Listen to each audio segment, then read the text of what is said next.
Good morning to all. Biology 9ാം സ്റ്റാൻഡേർഡിലെ 3rd class വരെ നമ്മൾ complete ചെയ്തു. ഇത് 4th ക്ലാസ്സാണ്. 3rd ക്ലാസ് വരെയുള്ള എല്ലാ നോട്ട്സും എല്ലാവരും കംപ്ലീറ്റ് ചെയ്തല്ലോ. ഓക്കെ, നമുക്ക് ഇന്ന് പഠിക്കാനുള്ള പാഠഭാഗങ്ങൾ: products of economic importance, ocean at par with land, algae and phytoplankton, plants, earth wealth. ഈ 4 ഭാഗങ്ങളാണ് നമ്മൾ കവർ ചെയ്യാനുള്ളത്. Do plants provide only food and oxygen? No. What are the other products we get from trees? Look at the picture. Okay, first is coffee seed. We get drinks from coffee seed. Latex in rubber products. Pepper is a spice. Cocoa tree, we get chocolate from cocoa powder. Most of the plant part have economic importance in one way or other. A variety of value-added products are made from them. The processing and marketing of these resources open door to a wide range of job opportunities. നമ്മൾക്ക് ഈ വസ്തുക്കളെ എല്ലാം തന്നെ plants economic importance ഉള്ളതാണ്. Economics importance എന്ന് പറഞ്ഞാൽ സാമ്പത്തിക പ്രാധാന്യമുള്ള വിഭവങ്ങളാണ് നമുക്കിവയൊക്കെ. ഇവയുടെ ഉൽപ്പന്നങ്ങളിൽ മൂല്യവർദ്ധിത ഉൽപ്പന്നങ്ങളാണ് ഇവയിൽ നിന്ന് നമ്മൾ നിർമ്മിച്ചെടുക്കുന്നത്. ഇത്തരം വിഭവങ്ങളുടെ സംസ്കരണവും വിപണനവും വിപുലമായ തൊഴിൽ സാധ്യതകളാണ് നമുക്ക് തന്നിട്ടുള്ളത്. ഇവിടെ നിങ്ങൾക്കൊരു ഹോംവർക്ക് തരാനുള്ളത്: collect information about economically important plant resources. സാമ്പത്തിക പ്രാധാന്യമുള്ള സസ്യവിഭവങ്ങളെക്കുറിച്ച് വിവരങ്ങൾ ശേഖരിക്കണം. അതൊരു ഹോംവർക്കാണ്. അത് നിങ്ങൾ ചെയ്തുകൊണ്ട് വരണം. അത് സയൻസ് ഡയറിയിൽ എഴുതി നമുക്ക് മാർക്ക് ഇടാൻ കണ്ടിന്യൂസ് ഇവാലുവേഷന് വേണ്ടിയുള്ളതാണ്. Next is ocean at par with land. കരയെ പോലെ കടലും വിശാലമാണ്, പ്രാധാന്യമുള്ളതാണ്. ഇവിടെ look at the picture illustration. Look at the text illustration 160. Ocean as an ecosystem. What are the producers here? What are the producers in this ecosystem, ocean ecosystem? Phytoplanktons, algae and water plants. They produce their food in presence of sunlight. Sunlight ഉപയോഗിച്ച് ഈ ആൽഗയും water പ്ലാന്റ്സും food prepare ചെയ്യും. At that time, food and oxygen is produced as byproducts.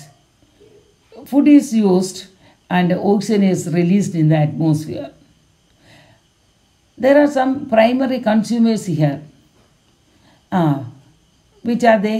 Whale, turtle, crab, snakes, snail and other different kinds of fishes.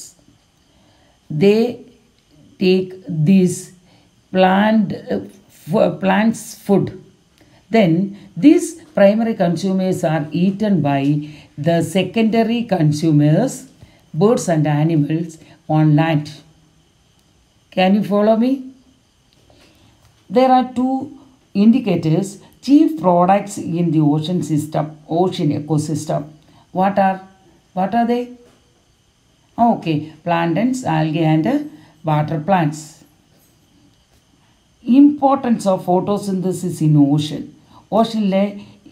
ഓഷനിലെ photosynthesis നടക്കുന്നത് കൊണ്ടുള്ള ഈ പ്രാധാന്യം എന്താണ്?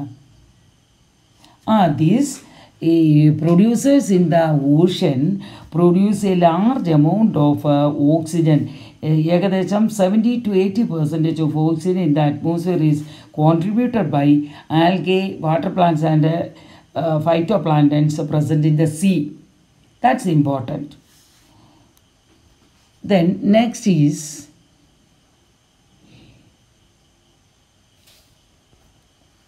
algae and phytoplanktons. അതിനു മുന്നേ നമ്മൾ ഓഷനെ പറ്റി ഒരു ചെറിയൊരു ഈ വിവരണം തരുവാണെങ്കിൽ, ocean is far more extensive than land. ലാൻഡിനേക്കാൾ വളരെയധികം വിശാലമാണ് ocean. Then oceans have an amazing diversity in its ecosystem. Ocean എക്കോസിസ്റ്റത്തിൽ വളരെയധികം വൈവിധ്യമാർന്ന സസ്യങ്ങളും ജന്തുക്കളും ഉണ്ട്. Third is small organisms to giant whale live there. ചെറിയ ജീവികൾ മുതൽ വലിയ വെയിൽ വരെയുള്ള ജീവികൾ ഇതിനകത്ത് ഉണ്ട്. Then the next part is algae and ഫൈറ്റോപ്ലാന്റൈൻസ്.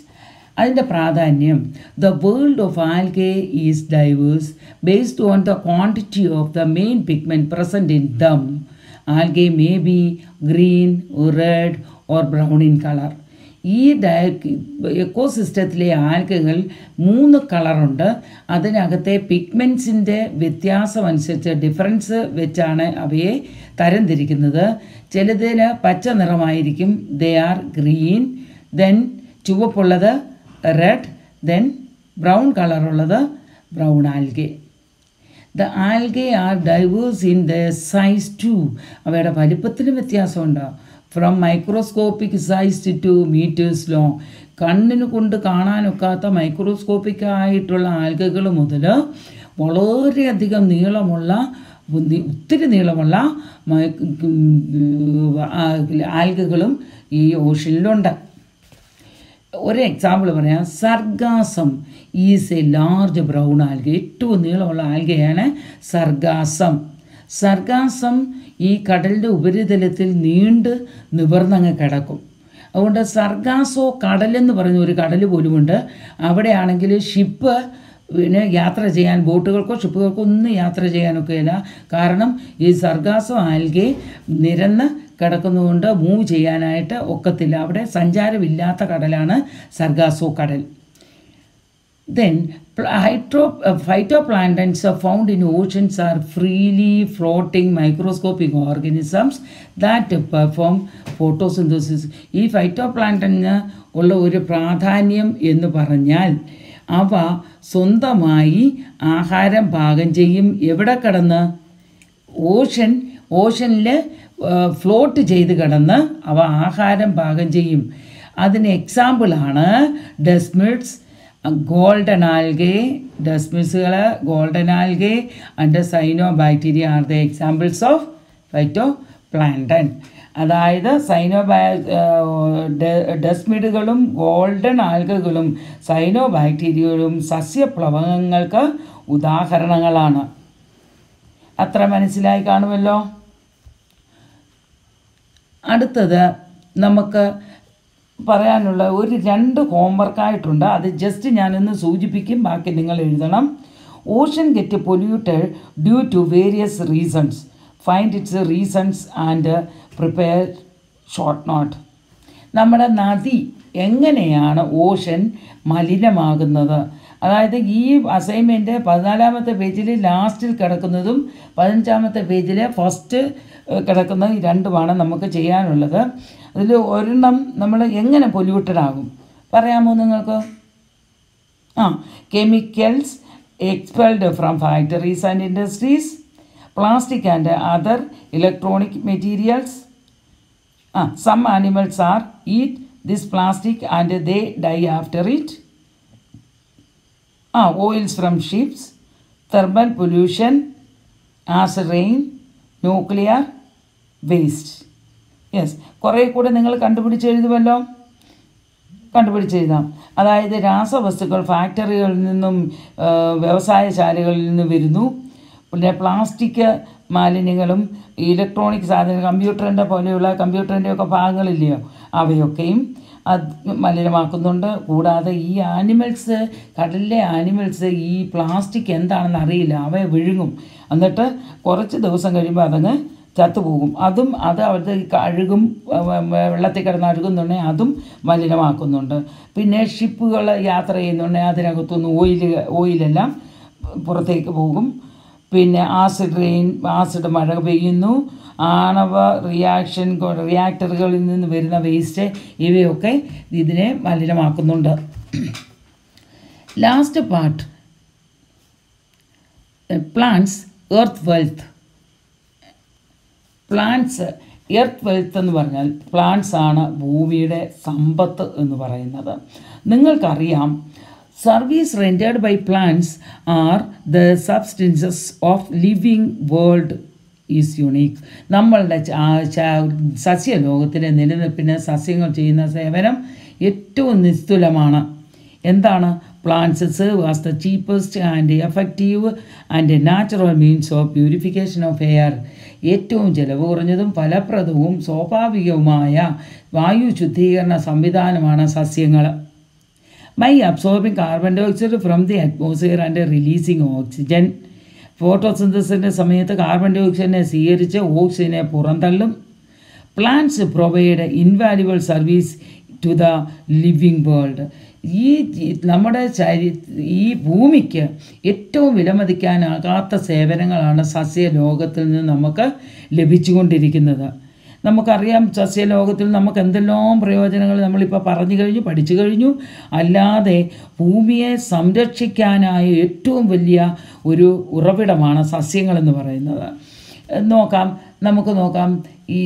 ഇവിടെ ഒരു ഹോംവർക്ക് കൂടെ ഞാൻ പറയാം. ഇതിനകത്തെ 15ാമത്തെ പേജിലെ ഫസ്റ്റ് പാരഗ്രാഫിൻ്റെ സസ്യങ്ങൾ ഭൂമിയുടെ സമ്പത്ത് എന്ന് പറഞ്ഞില്ലേ അല്ലേ, പ്ലാന്റ്സ് എർത്ത് വെൽത്ത്. അതിൻ്റെ ലാസ്റ്റ് സെൻറ്റൻസ് നോക്കി, പ്രകൃതി ദുരന്ത ലഘൂകരണത്തിലും സസ്യങ്ങൾക്ക് വലിയ പങ്കാണുള്ളത്. അതൊന്ന് തെളിയിക്കാനായിട്ട് നമുക്ക് കുറേ നോട്ട്സ് ചെറിയതായിട്ടൊന്ന് തയ്യാറാക്കണം. Plants also have a major role in the mitigation of natural calamities. ഇതിനോട് നിങ്ങൾ യോജിക്കുന്നുണ്ടോ? അതെങ്ങനെയൊക്കെ? അതൊരു ചെറിയ 5-10 സെൻറ്റൻസ് എങ്കിലും ഉണ്ടാകത്തക്കൊണ്ട് ഒരു നോട്ട്സ് എഴുതണം.